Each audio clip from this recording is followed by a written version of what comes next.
सदगुरुदेव जी की जय हो। भगत भाइयों, मैं राकेश दास बांदा से, मेरा मोबाइल नंबर है 8756347480। भगत भाइयों, हमारे परम पूज्य सदगुरुदेव जी संत रामपाल जी महाराज लगभग 10 साल से जेल के अंदर डबल उम्र कैद की सज़ा काट रहे हैं। बरवाला कांड की घटना के अंदर गुरु गद्दार राष्ट्रीय समाज सेवा समिति के गुंडों ने और फर्जी नामदान संचालकों ने, फर्जी कोऑर्डिनेटरों ने मिलकर सदगुरुदेव जी के साथ बरवाला कांड के अंदर गहरा षड्यंत्र किया और हमारे बरवाला कांड के अंदर 5 महिला एक बच्चे की हत्या की और आरोप हमारे सदगुरुदेव जी पर कोर्ट में लगा दिया। कोर्ट में यह बयान दिया कि इनके कहने पर हमने 5 महिला भक्तों को बंधक बनाया और 5 महिला एक बच्चे की पीट कर हत्या की और इन्हीं के कहने पर हमने सारी आपत्तिजनक सामग्री जो भी बरवाला कांड के अंदर मिली है, इन्हीं के कहने से हमने सारा कुछ किया है। भगत भाइयों, आज जो हमारे भाई बहन यह आरोप लगा रहे हैं कि संत रामपाल जी महाराज जी की जो किताबें हैं, ज्ञान गंगा और जीने की राह, अंधश्रद्धा भक्ति खतराए जान, जो जनसाधारण के बीच गली गली प्रचारित की जा रही हैं, तो मैं उन भाई बहनों से कहना चाहता हूं कि उनको पकड़ करके उनसे पूछिए कि जब 18 नवंबर 2014 से संत रामपाल जी महाराज जेल के अंदर हैं और लगभग उनको जेल के अंदर 10 साल हो चुका है, तो फिर यह फर्जी पुस्तकें ज्ञान गंगा, अंधश्रद्धा भक्ति खतराए जन और जीने की राह पुस्तक और जो भी पुस्तक प्रचारित हो रही है, आ रही है, तो इसे कौन लिख रहा है, किसके माध्यम से ये पुस्तक छप रही है और ये जो आश्रम हर राज्य में संचालित किए जा रहे हैं, तो कौन इनको चला रहा है, यह तो आप विचार करिए। आपने ये तो आरोप लगा दिया कि कह रहे हैं कि संत रामपाल जी महाराज जी ने ऐसा ये लिखा है, ऐसा लिखा है, ऐसा लिखा है। संत रामपाल जी महाराज तो 10 साल से जेल के अंदर हैं और भारतीय कानून नियमावली के अनुसार जहाँ तक मुझे जानकारी है कि एक सजा याफ्ता व्यक्ति अपने ट्रस्ट के लिए कोई भी गतिविधि संचालित नहीं कर सकता है।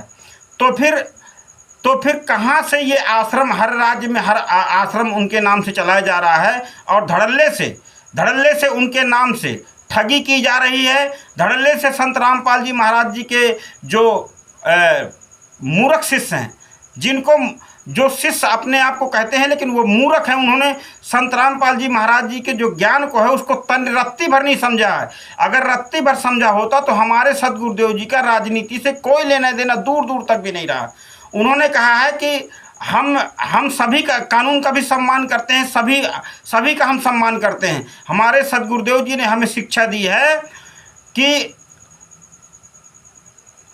आय का आदर करे और जात नवावे शीस, तुलसी ऐसे मीत से मिलन 20 हमारे सदगुरुदेव जी ने तो हमें ज्ञान दिया है कि स्वप्न में भी किसी की आत्मा को ठेस नहीं पहुंचाना है, चाहे शब्दों के माध्यम से हो और चाहे ऐसे पुस्तक के माध्यम से हो। तो हमारे पहली बात तो मैं आपको जानकारी देना चाहूँगा, जो भी यूट्यूब के माध्यम से वीडियो बना करके यूट्यूब में डाल रहे हैं, कि संत रामपाल जी महाराज जी ने तो ज्ञान गंगा पुस्तक लिखी ही नहीं है। संत रामपाल जी महाराज जी ने तो पुस्तक लिखी थी भक्ति सौदागर को संदेश, जो अपने सत्संग के माध्यम से वो स्वयं पुस्तक को दिखा भी रहे हैं। आप इंटरनेट में सर्च करिए, हमारे कानपुर के रामचंद्र दास जी हैं, वो उस पुस्तक को दिखाते भी हैं और तमाम वीडियो और स्टिकर के माध्यम से वो यूट्यूब में डालते भी हैं कि संत रामपाल जी महाराज जी का ज्ञान गंगा, जीने की राह और अंधश्रद्धा भक्ति खतराए जान से कोई लेना देना ही नहीं है। क्योंकि ये पुस्तकें, ये जो भी पुस्तकें ये लोग छाप के संत रामपाल जी महाराज जी के नाम से पूरे हर जगह प्रचारित कर रहे हैं, इससे संत रामपाल जी महाराज जी का कोई लेने देना नहीं है। ये जो भी जितनी मिलावटी पुस्तकें, इसमें जो भी आपत्तिजनक भाषा लिखी हुई है, तो आप जो प्रचारित करता है व्यक्ति, जो आपके दरवाजे पुस्तक लेने जाता है कि बड़ा अच्छा ज्ञान है, उसको पकड़ के पहले बैठाओ, उससे पूछिए कि आप ये पुस्तक ला कहाँ से रहे हो। जब 18 नवंबर 2014 से सदगुरुदेव जी जेल के, आपके संत रामपाल जी महाराज जेल के अंदर है, तो आप फिर ये पुस्तक किस प्रिंटर प्रेस से छपवा करके ला रहे हो या किस ट्रस्ट के माध्यम से आप ये पुस्तक जो है जनता में प्रचार कर रहे हैं, इसका लेखक कौन है? अगर वो कह रहा है कि संत रामपाल जी महाराज इसके लेखक है तो उसको पकड़ के कानून के हवाले करिए और उसके ऊपर सख्त से सख्त कानूनी कार्रवाई होनी चाहिए। उन्हीं के नाम से हर राज्य में आश्रम संचालित है जहां लाखों की भीड़ जाती है। अभी 6, 7, 8 सितंबर को शामली के अंदर ये और हर जगह अंदर भंडारे हुए। ये कैसे हो रहे हैं? जब संत रामपाल जी महाराज 10 साल से जेल के अंदर हैं तो फिर ये किसके नाम से ये आश्रम चलाए जा रहे हैं? कौन जिम्मेदार है इसका? और फिर हाथरस जैसी घटना हो जाती है और फिर कोई जिम्मेदारी लेने वाला नहीं है और भोले भाले सीधे साधे लोग बेचारे फंस जाते हैं इन चतुर लोगों के जाल में। तो बरवाला कांड के जो षड्यंत्रकारी हैं जिनके द्वारा ये हर राज्य में आश्रम संचालित हो रहे हैं, वही हमारे सदगुरुदेव जी के साथ उन्होंने पहले भी षड्यंत्र किया। बरवाला कांड की घटना करवा के सदगुरुदेव जी को डबल उम्र कैद करवा दिया। और वही लोग अभी भी जो है ये जगह जगह आश्रम खोल करके संत रामपाल जी महाराज जी के नाम से भोली भाली जनता को ठगने का काम कर रहे हैं, उनको मूर्ख बनाने का काम कर रहे हैं। उनको दान के नाम पर, पाठ के नाम पर, सेवा के नाम पर उनसे जगह जगह पुस्तक प्रचारित करवाई जा रही हैं। और उनको जब कोई उनसे पकड़ के पूछता है तो उनको बेचारों को जो है वो कर रहा है, क्योंकि वो मूर्ख हैं।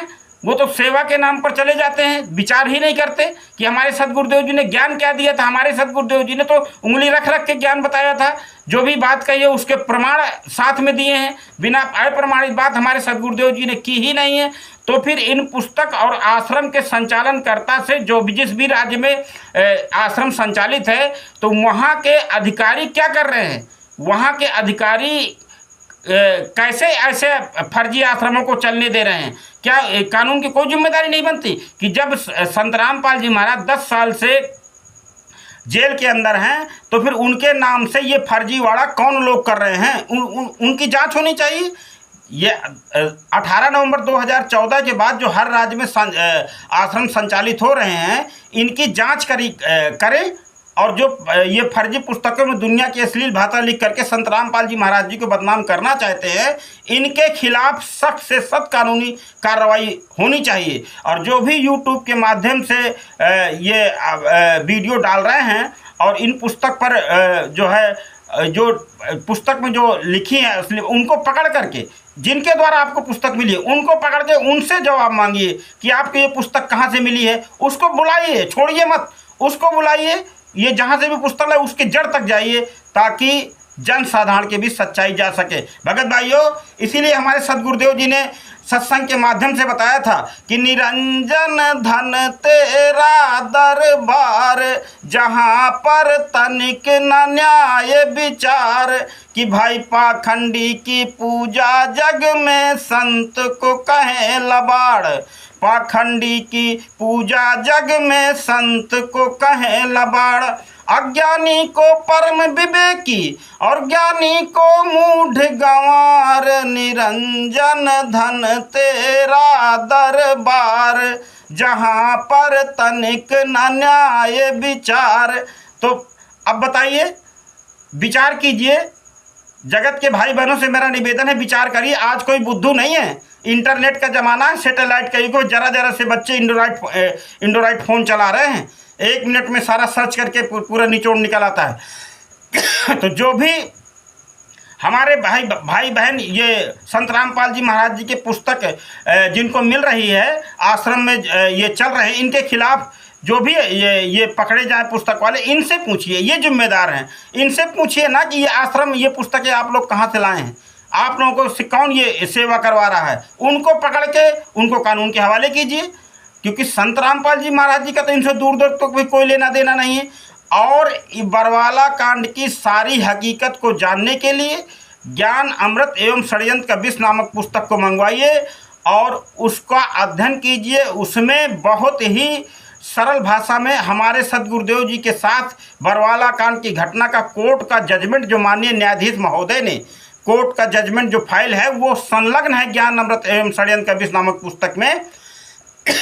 उस पुस्तक के माध्यम से आप उस पुस्तक को मंगवाइए, आपको सच्चाई पता चल जाएगी कि वास्तविकता क्या है। संत रामपाल जी महाराज जी के साथ वास्तविकता के में षड्यंत्रकारी कौन है, किन्होंने संत रामपाल जी महाराज जी के साथ इतना बड़ा षड्यंत्र करके उनको सजा करवाई है।